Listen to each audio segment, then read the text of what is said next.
Hello, recruiting changes for the British Army. The rise and rise of the right wing. Stay tuned for more of the same.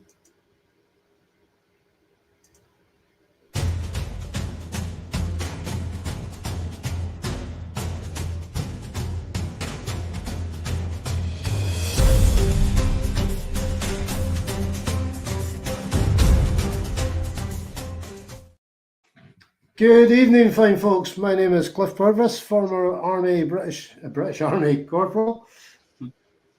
And my name's Russ, former British Army British Warrant Officer.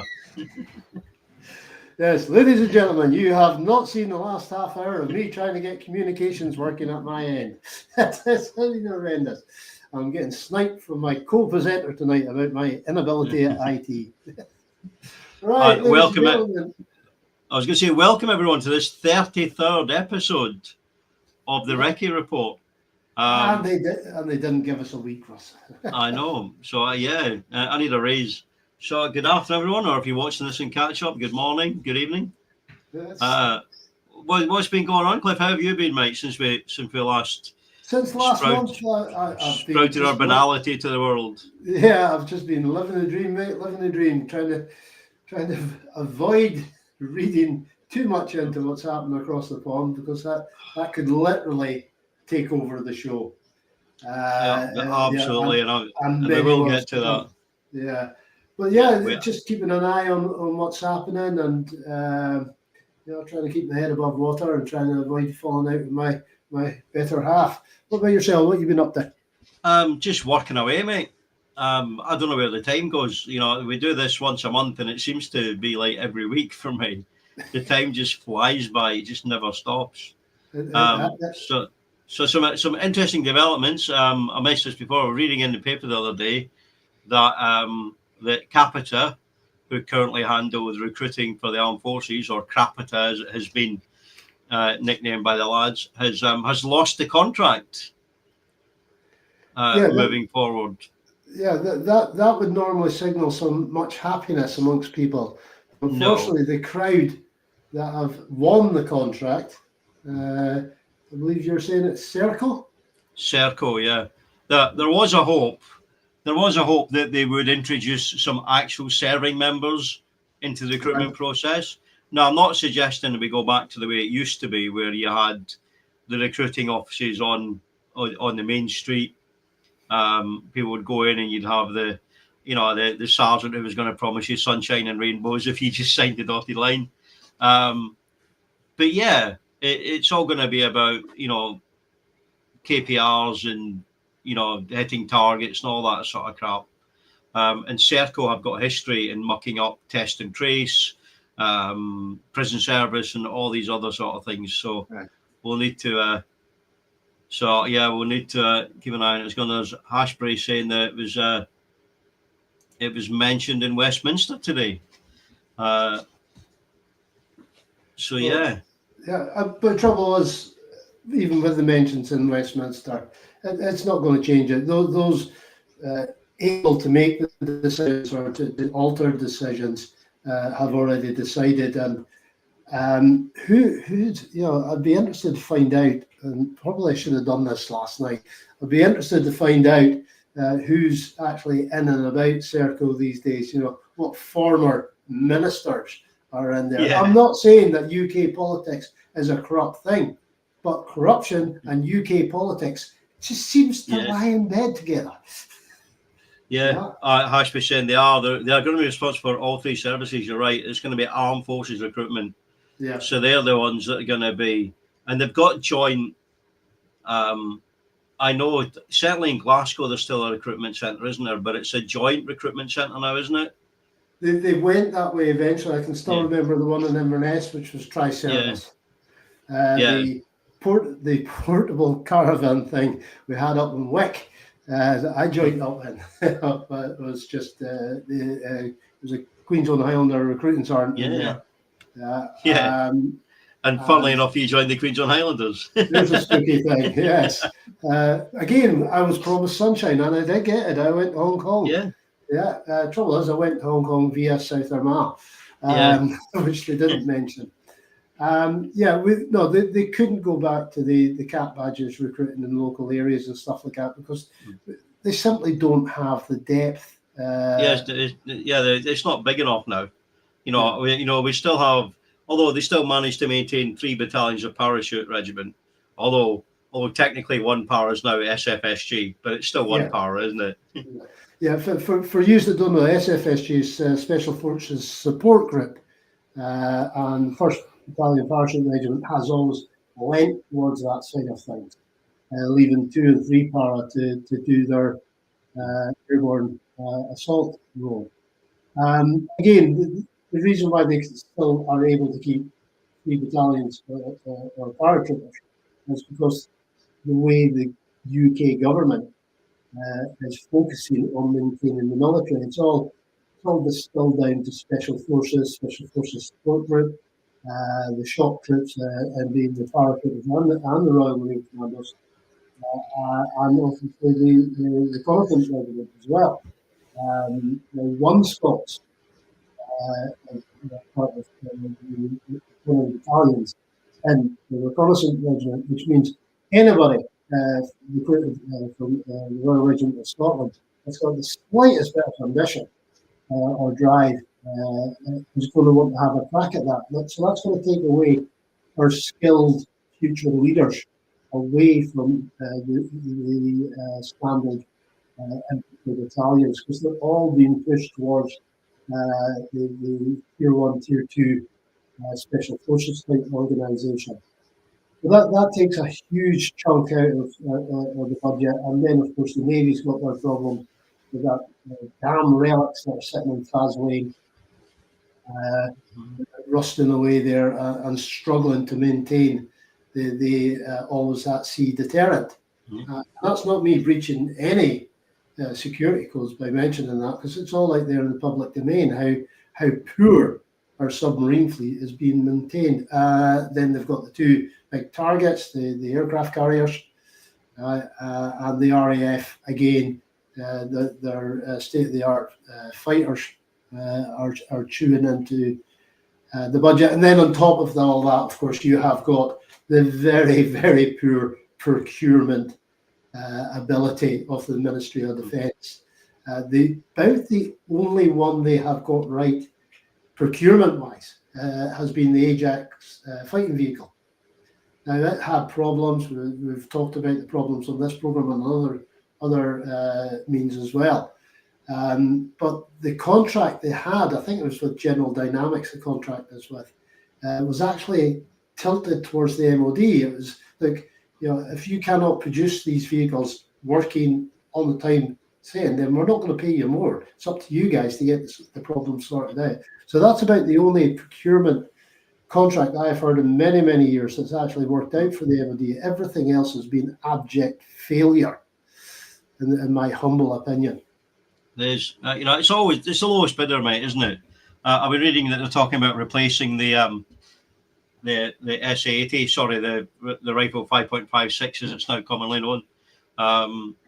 But we'll see how that goes. It's absolutely unreal. And the question remains. It begs the question. Given the difficulties that the UK has in recruiting and retaining service people, would we fare any differently, any better in an independent Scotland? We always get people. We always get people popping up and saying that there's absolutely no chance that anybody would want to join an armed forces set up in an independent Scotland. But there's the type of people that say Scotland couldn't survive being independent. And you're looking at them going, well, okay, you're saying that, I get what you're saying, but where's your evidence? Because we've got lots of evidence that small countries can produce a defence force. Ireland, Norway, Denmark, Absolutely. Romania. We talked about Romania. I served in Afghanistan with Norwegians, Danes, and Romanians. Yeah, and what was the Romanian shoulder flash? The Romanians had a vampire bat shoulder flash, and I thought that's brilliant. You've got to embrace those stereotypes, haven't you? Yeah, That's awesome. That's a huge thing. Yeah, I love that. you I would, love mate. the You would, mate. yeah yeah I mean, the Danish camp was called Valhalla, for God's sake. You know what I mean? yeah So you like, you know, yeah they're there. You know what they've yeah got. yeah So yeah, so a Scottish Defence Force. We could model that. I suggest on somewhere like the Irish Defence Force, mm, who do really really well. They yeah do peacekeeping duties. They do military aid to the civil community. They do all that sort of stuff, and there's no reason why Scotland can't do that. And it kind of takes us back into, I think we mentioned before about the debacle that's going on across the Atlantic, where Trump has been trying to take a sledgehammer to the US overseas aid budget. And it's like none of these people understand the concept of soft power. mm, You get so much influence you get by building schools and water resources and the hospitals and all these sort of things than you do going in and torching the whole effing village. yeah. Um, That and that's the sort of thing Scotland could do well. yeah. The whole hearts and minds thing. Yeah, The UK forces used to be very good at that. I remember when we yeah, had a very good reputation at Hearts and Minds, and that's gone out the window now. That, as you quite rightly said, the soft approach to winning the hearts and minds of people is out the window now. And all we have done since the September attacks on the Twin Towers, all we have done is replaced dictators or intransient leaderships with even worse yeah. intransient leaderships, and compounded that by dropping millions of pounds worth of bombs on the people that are against it. Yeah, to what effect? It doesn't work, mate. It doesn't work because all you do is you denigrate and you radicalize people. The latest thing I've seen, and I know I'm getting off topic a little bit, was Trump reaching out to white South Africans, asking them to come to America. Now, overwhelmingly, they've said, yeah, no. But Musk has been putting tweets out, condemning, the black politicians in South Africa because they're still looking at getting their farmlands back from the white settlers, Yeah. and the white settlers are not happy bunnies. No. And I think the issue is maybe the Native Americans could be emboldened by that and start taking back places like Milwaukee and Rhode Island and things like that, which would be quite awesome. Yeah, we've been looking into the small print about this Manhattan Island. Yeah, we don't like it. We're ripping up the contract. You've got 2 minutes to move out. Yeah, the Louisiana Purchase. What was that all about? Maybe the French Republic should move back in on that one. Honestly, and it's brilliant that both Mexico and Canada have told them to get bent. Yeah, and obviously Denmark has turned around and said, no, Greenland's not going anywhere. Yeah, the Panama Canal in Denmark. Yeah. But it's all noise, mate. It's all performative politics, right? It's the sleight of hand of the magician, of the con man, right? Look over here. But what I'm making all the noise about, so that you don't look at all this shady stuff I'm doing over here. Because Trump's only out to enrich one person, and that person is Donald J. Trump. Yes. So all this other stuff, I read that there's been something like 30 different lawsuits against Trump's policy and executive orders, and he's only been in power like less than a month. Yeah, right? and they're going to continue to happen. Yeah, I mean, but that's the point. He wants that to happen. He wants people occupied in this trivia, battling the bullshit, because the real agenda is somewhere else. Yeah, his companies. I couldn't find any evidence that he personally has ever gone bankrupt, because he's always gone for their Section 11 or whatever they call it, company bankruptcy. I mean, maybe not bankrupt, but he's had loads of failed businesses, a failed university. He has been banned from ever running a charity again. Yeah, and his money that he now, or he got kickstarted him again, came in from Russia. Yeah. Yeah, and no money leaves Russia without somebody's authorization. And that one person was Putin. Yeah. Definitely. Right. Getting back this side of the pond, though, I was on eBay looking for some lenses for the cameras. And as you do. And I came across a baseball cap for sale with a St. George's cross on it, and the letters Mega, MEGA on it. And I went, what on earth am I looking at? Make England great again. Yes.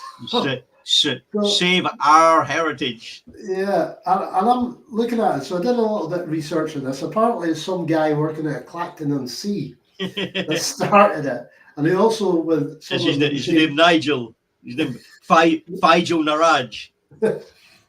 Unfortunately, it wasn't him. That would have been such a scoop if I didn't find that. But yeah, it's spooky. He's what the MP for that area is, you know. Yeah, but this character also started a House Our Heroes company.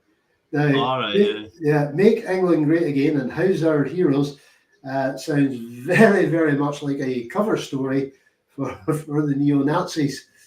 Oh, definitely. And if anybody from Make England Great Again is listening in and wants to comment on that or take me to court for calling them Nazis, I'll quite happily go to court. Yeah, I have no problems with that whatsoever. I tend to find it's you lot who work in the extremes that don't like the spotlight on you. Honestly, I'm going to go on a rant a little bit. You know, the one thing that annoys me is that these people, you know, these people that claim to be veterans, that claim to be ex-forces, that claim to support people like Nigel Farage and Tommy Robinson, Stephen Yaxlin and the like. To me, they don't exemplify the values and standards that were instilled in us during our service. Yeah. Right. I'm not going to run through them all. I've done it countless times before, but the main one I think that they forget is the respect for others. You know, regardless of background, religion, race, creed, color, respect for others. That's something that's drilled into you. You know, constantly in the British Army. You work with people. You work with such a diverse group of people. Yeah. You know, it's called the British Army, but you're serving with Jamaicans and Gurkhas and Fijians and South Africans and Irish, an American lad in my platoon. There's something like 30 odd different nationalities serving the British Army. So these people that come out and they talk about, you know, the closeted white supremacy, they don't represent. They're not former soldiers. They're racists that used to be soldiers. Yeah, exactly. Racist in uniform. Yeah, I totally agree with you, Russ. And it's not a rant you had there, young man. You made a statement, and it's a statement I happen to agree with. We agree on many things. We also disagree occasionally. But yeah, it's yes. So as I think me and you had a chat about, what part? Please, someone from Mega, please come on, right? Because I want to know what part of England you're wanting to make great again. You know, what period of history are you wanting to drag us back to? Yeah, because if they're saying it's great again, then it must have been great at some point. Yeah. Tell us when. When was the point that it was great? Yeah. I'm going to go out on a limb. And say they're hankering around some 1950s, maybe 1940s, maybe even 1920s era. Or even further back when, you know, the days of the British Empire and all that sort of stuff. And the one thing that was literally only good for white men. Yeah. At no point at that great time was it a bag of roses for women, minorities, the disabled, the poor, people of color, you know, LGBTQ, all these sort of things. None of that. None of this times when they say it was great for anyone but their particular demographic. Yep, absolutely, wholeheartedly agree with you. Yeah, It's so. Yeah, they will of course never ever define what area they want to go back to, because it doesn't exist. It only exists in their tiny little brain cell, after it's been heavily diluted with rocket fuel. It's the same people, they rant against EDI. EDI it's called in this country. DEI, the Americans seem to have misnamed it, that equality, diversity, and inclusion. They rant against it because they talk about it should be a meritocracy. And they don't seem to realise that in a true meritocracy, these pasty middle-aged white guys would not be fucking rising, I'm swearing again, would not be rising to the top. You people like your Farages and your Rupert Lows and all these idiots that have got there because they were born with a silver spoon in their mouth, or daddy had a few million quid, or they went to the right schools. That's not a meritocracy. That's a plutocracy. Yeah. But they seem to think there's this arrogance that they got where they were because they worked hard and deserved it. I'm sorry, but the single mum that raised 3 kids on her own because her husband died in an industrial accident, that's got more merit than some idiot that failed upwards all through his career, like Farage. Yep. Yeah. No, sorry, I'm ranting again. No, you're elated, buddy. You're elated. It's been me the last couple of months. the floor is yours, buddy. I haven't sent you a private message waving off, have I? To be honest, I think our good listeners out there and viewers out there, I should say, will probably enjoy us saying this because it needs said.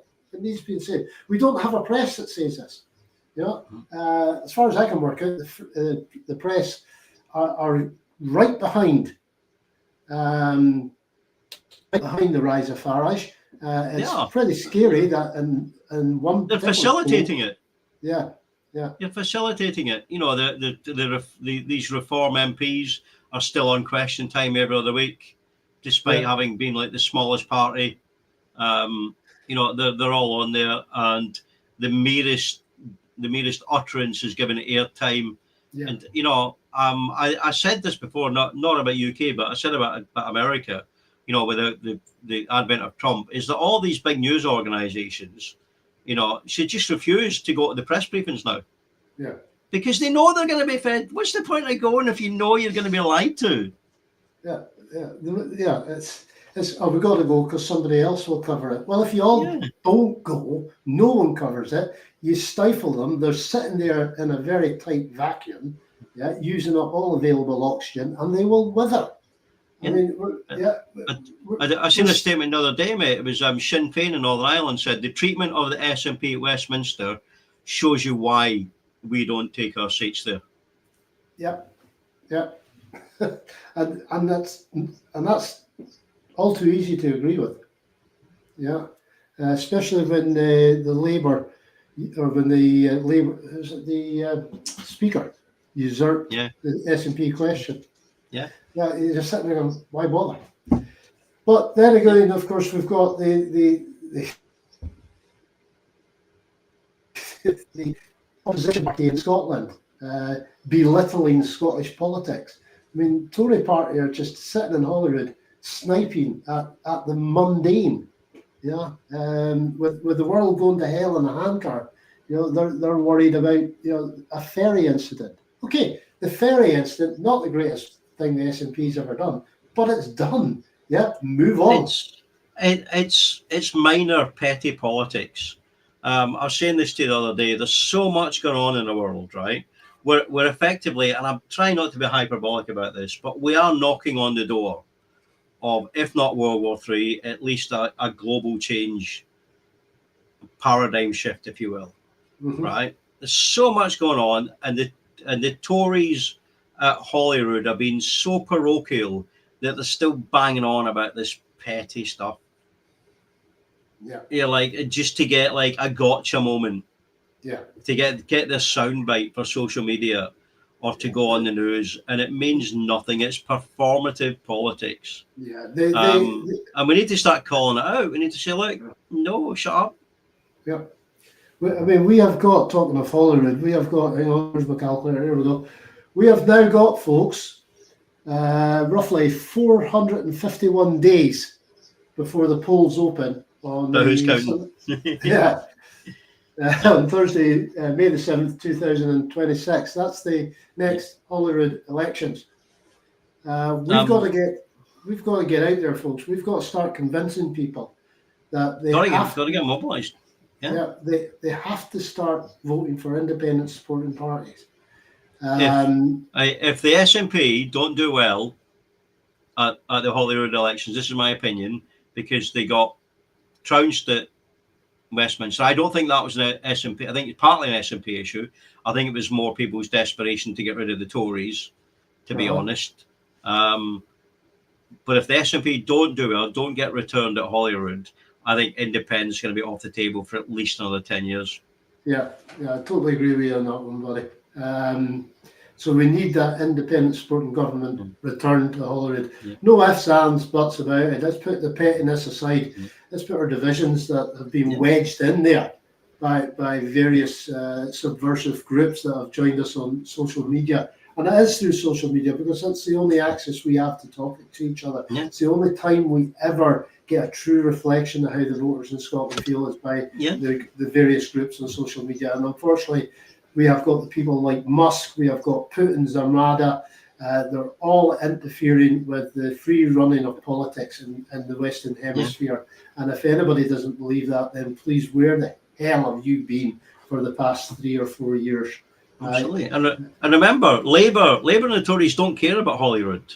No. They don't. They I mean, Labour campaigned for it, to be fair, but the Tories never wanted Holyrood. Yeah. Labour now, I think, don't particularly want it. The only people that seriously want Holyrood to work and to be successful are the independent supporting parties. Yeah. And if they get the chance, they would get rid of it. Yeah. And everything would go back to Westminster. Because people might not remember. I remember from 1999 to 2007, when it was a Labour Lib Dem coalition that ran Holyrood. It was just a puppet of Westminster. Yeah. Well, they returned. That's exactly what it was. Yeah, they returned so much of the budget down south as well. It was. It was because Blair was down in Westminster, and you had who was up here? I can't remember. But you had the Lib Dem deputy first minister, didn't you? But that was it. It was just a satellite office of Westminster, and nothing changed. No. And we can't go back those days. Talking of nothing changes, buddy. Have you seen the time? I know we're almost out of time again, folks. Yeah, just giving you the 2-minute warning. I think I'm gonna let Kevin here have the last word. They're talking about Reverend Al Sharpton, and he's arranging boycotts and stuff for people that are going slightly Nazi in America. And he's saying, "What? At least he's trying. What have the Scots done to shake up the UK state? Nothing." It's hard. I mean, when you say not ordinary Scots or politicians, I think you're right. I think we need a voice that's maybe not a politician. And people might argue that Al Sharpton is a politician, to be fair, but he's not really. Maybe we do. Maybe we need a figurehead to rally behind. Because while the independence movement is grassroots and doesn't have any sort of central leadership, it might be nice to have someone who's there. Yeah. I don't know. James, it's just not James Connolly apologising for his spelling. James, never apologise for your spelling. You're getting your point across, buddy. All right. So don't ever worry about your spelling. Yeah. Right. Yeah. We need leadership. There needs to be a dynamic leader, and again, something we've covered before. We need someone to come out of the left field or the right field as a dynamic leader. Scots can talk. Scots are dynamic. Scots can and have installed belief and will and desire into their fellow Scots. Yeah. We need a leader, and we need that leader within the next 451 days, or we will lose any chance of independence. And they're going to need it. There needs to be a shake-up. There needs to be a shake-up of the SNP. I'm sorry, my opinion. I don't think Swinney's the man. That's my opinion. You can all shout at me. I don't think he is. I think it was a step backwards. Yeah. There's some younger blood in there, but hey, maybe that'll happen in 2026. We'll see. Yeah. Yeah, we will keep chirping on about this one, folks, because we need to. We need to start raising awareness. Definitely. But we're out of time, buddy. Where's it gone? We're out of time. It's gone. Thank you, everyone. My heart goes out to you. I'm not going to do it. My heart goes out to you. Thank you so much, everyone. Yeah. We will see you all again, same time, second Monday of the month. We'll see you in March. Take care. Cliff, last words?